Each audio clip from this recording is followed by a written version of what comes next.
우리가 이 땅을 살아가는 가운데서 정말 어떻게 살아야 할지에 대해서 오늘 본문의 말씀을 통해서 잘 상고할 수가 있는 것 같습니다. 때로는 삶이 변하고 환경이 변하고 또 여건이 변하고 때로는 내 신분이 변하고 지위가 변하고 여러 가지 변하는 가운데서도 정말 하나님이 기뻐하시고 원하시는 그러한 삶의 모습이 어떤 것인가에 대해서 오늘 말씀해 주고 계십니다.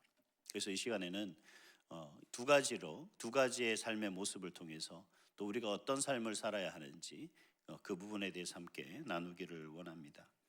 먼저는 뭐냐면 우리의 환경과 신분이 어떻게 변하든 간에 그 속에 살아가는 우리의 삶의 모습은 항상 하나님이 바라시고 원하시는 그런 겸손의 삶을 살아야 한다라는 것입니다. 오늘 본문에 쭉 나열되고 있는 사람들의 모습은 다름 아니라 욥을 비난하고 그 욥을 조롱했던 사람들의 그러한 모습들을 볼 수가 있습니다. 먼저 1절에서 8절까지 보면 그들의 면모를 보여줍니다. 그들이 어떤 사람이었는지, 그들의 형편이 어떠했는지에 대해서 이야기하고 있는 것을 볼 수가 있습니다. 욥을 조롱하는 그들은 매우 어린 사람들이었습니다. 그리고 그들의 아버지는 매우 가난하고 아주 비천한 신분을 가진 그런 사람이었습니다. 그런 사람들의 자녀들이 지금 욥을 비난하고 조롱하고 있다라는 겁니다. 그들은 매우 거짓된 사람들이었고 그들은 욥에게 있어서 결코 유익한 면을 찾아볼 수 없었던 그러한 사람들입니다. 그들이 얼마나 비천하고 얼마나 유익하지 못한 사람들이었는가 하면 정말 그들의 욥의 종들의 그 욥 지키는 그런 개들도 가축들도 맡기는 것을 꺼려했을 정도로 그렇게 비참하고 아주 유익하지 못한 그러한 사람들이었다라고 이렇게 이야기를 하는 것을 볼 수가 있습니다. 그들은 게으른 사람들이었고 그들은 일하지 않고 구걸하는 것을 너무나 당연시 여겼던 그러한 사람들이었습니다. 또 구걸하는 것을 부끄럽게 여기지도 않았을 뿐만 아니라 정말 그 일하지도 않고 게으름이 정말 정착되어서 정착하지 못하고 떠돌아다니는 그러한 모습들, 즉 공동체 안에 속해서 살아가지 못하고 그 사회 공동체 속에서도 벗어나서 살아갈 수밖에 없는 그러한 사람들이 바로 욥을 비난하고 욥을 조롱하고 있는 모습을 우리는 이야기하고 있는 것을 오늘 본문을 통해서 볼 수가 있습니다. 이들이 욥을 어떻게 조롱했느냐? 그들은 그들이 할 수 있는 그 모든 것을 동원해서 욥을 조롱하고 그리고 그 욥을 조롱하는 것을 마침 아주 장난처럼 마침 그들이 할 수 있는 최고의 조롱으로서 재미를 느끼고 그렇게 즐기고 있었다라는 것을 9절부터 시작해서 말씀을 하고 있는 것을 볼 수가 있습니다. 욥에 대해 노래를 만들고 자기들끼리 그런 노래를 부르며 그들끼리 즐거워하는 모습도 있었고 또 욥의 그 외모를 괴물로 비하하며 그 욥을 또 조롱하고 비난하는 그런 모습도 있었습니다. 더 나아가서 욥을 발을 걸어 넘어뜨려 그들이 넘어지는 모습을 보며 조롱하고 즐거워하는 그러한 모습들도 볼 수가 있습니다. 정말 어떤 환경과 여건과 그리고 그 욥의 모습 속에서 결코 그들이 욥을 그렇게 대할 수는 없었던 그런 위치의 사람들이었습니다. 근데 그들이 어떻게 변했느냐? 욥이 지금 어려운 환경에 처하자 그리고 욥이 가지고 있던 모든 부분들을 잃어버리자 그들이 그 욥을 조롱하고 나아가는 것을 볼 수가 있습니다. 그래서 욥은 뭐라고 얘기하냐면 11절 말씀을 같이 보겠습니다. 11절 말씀을 함께 읽습니다. 시작.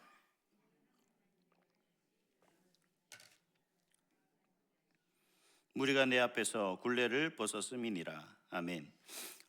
욥이 지금 하나님께서 자신이 가지고 있었던 모든 것을 빼앗아 감으로 말미암아서 그가 가지고 있었던 권력과 그리고 권위와 그리고 가지고 있었던 막대한 재산이 주는 그 힘 모든 것을 잃어버리고 자신이 병들어서 이제 스스로를 지킬 수조차 없는 그런 연약한 위치에 놓이자 그런 욥을 지금 어떤 사람들이 비난합니까? 과거에는 욥에게 조금이라도 뭔가 더 얻으려고 그 욥 앞에 비굴하고 그리고 그렇게 무릎 꿇고 욥에게 가구했던 그 사람들이 이제 욥의 환경과 처지가 변했다고 하니 그 욥을 지금 비난하기 시작했다라는 겁니다. 욥을 조롱하기 시작했다라는 겁니다.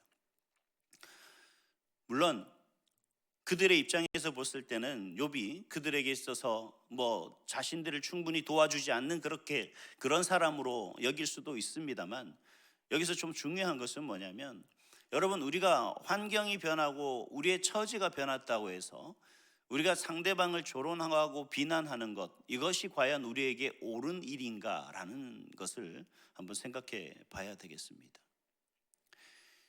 우리가 예수님을 가만히 생각해 보면, 그 과거 예수님 시대에 많은 이스라엘 백성들이, 유대인들이 그 예수님을 어떻게 따르고 쫓았습니까? 다윗의 자손으로서 성경에 기록된 대로 그들을 구원할 메시아로서 처음에는 그 예수님을 따르고 존경했죠. 그래서 그 예수님이 예루살렘에 입성할 때 그들이 가진 겉옷을 벗어서 그 예수님이 오시는 길을 깔고 그 예수님을 맞이했던 사람들이었습니다. 근데 예수님이 십자가에 달려 돌아가시게 되자 그들은 어떻게 조롱합니까? 그리고 그들의 예수님이 잡히시자 그들은 어떻게 비난합니까? 예수를 십자가에 못 박으라고 소리치는 그 모습들을 볼 수가 있습니다.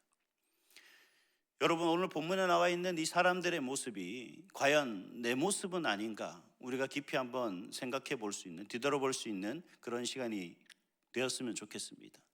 내가 때로는 과거의 내 환경과 내 나약함과 내 죄됨을 바라보지는 않고 지금 현재 입장과 처지가 바뀌었다고 겸손히 하나님 앞에 살아가는 모습이 아니라 상대방을 비난하고 또 다른 사람을 조롱하며 그렇게 살아가고 있지는 않은가를 한번 생각해 봤으면 좋겠습니다. 과연 하나님께서는 저와 여러분의 삶의 모습이 어떤 삶이 되기를 원하시는 것일까요? 환경이 바뀌었다고, 처지가 바뀌었다고 그 예수를 조롱하고 그 사람들을 조롱하며 십자가에 못 박으라고 외치며 살아가는 저와 여러분의 모습을 과연 하나님이 기뻐하실겠느냐 하는 부분입니다. 그래서 오늘 말씀을 통해서 저는 우리가 살아가는 이 삶의 모습 속에서 여러분, 우리가 겸손이라는 것이 또 어떤 부분인가에 대한 그 말씀을 오늘 본문을 통해서 다시 한번 확인할 수가 있는 것 같습니다. 여러분, 하나님의 사람은 겸손해야 되고 그 겸손은 내 환경이 바뀌었고 내 처지가 바뀌고 지금 현재 내 신분의 내 위치가 바뀌었다고 해서 사람들을 비난하거나 조롱하는 것이 아니라 그럼에도 불구하고 겸손히 그들을 바라보며 그를 섬길 수 있는, 그를 사랑할 수 있는 사람이라고 믿습니다. 우리 온사랑교회 모든 성도들은 이처럼 진실한 겸손한 사람으로서 진정한 사랑과 겸손을 나눌 수 있는 그런 삶의 모습이 저와 여러분의 모습이 될 수 있기를 간절히 소망합니다. 두 번째는 뭐냐면, 이 욥의 입장의 모습에서 정말 우리가 바라볼 수 있는, 욥이 당하는 이 고난과 이 어려움 속에서 그가 겪고 있는 그 모습을 통해서 우리가 깨달을 수 있는 부분입니다. 다름 아니라 우리가 고난을 배워야 되는 것이고 또 나아가서 그리스도의 십자가의 고난에 동참하는 삶이 바로 저와 여러분의 삶의 모습이다라고 할 수가 있겠습니다.